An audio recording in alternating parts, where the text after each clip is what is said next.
ஜெபத்தினால் மரண கண்ணிகளை உடைக்கலாம். ஆண்டவரோடு இணைந்து ஜெபிக்கிற ஜெபத்தினால, தேவனுடைய பாதத்தில் அமர்ந்து ஜெபிக்கிற ஜெபத்தினால மரண கண்ணிகளை உடைத்து விடலாம். யாக்கோபு 5:14-15 இப்படி சொல்லுகிறது. உங்களில் ஒருவன் வியாதிப்பட்டால் அவன் சபையின் மூப்பர்களை வரவழைப்பானாக. அவர்கள் கர்த்தருடைய நாமத்தினாலே அவனுக்கு எண்ணெய் பூசி அவனுக்காக ஜெபம் பண்ண கடவர்கள். அப்பொழுது விசுவாசம் உள்ள ஜெபம் பிணியாளியை ரட்சிக்கும். கர்த்தர் அவனை எழுப்புவார். அவன் பாவம் செய்தவனானால் அது அவனுக்கு மன்னிக்கப்படும் என்று சொல்லப்பட்டிருக்கிறது.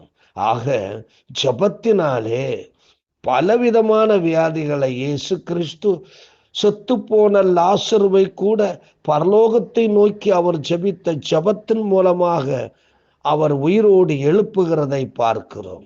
நாமும் கூட ஜெபத்தினால் இவ்விதமான மரண கண்ணிகளுக்கு தப்ப முடியும் என்பதை நாம் உணர்ந்து கொள்வோம்.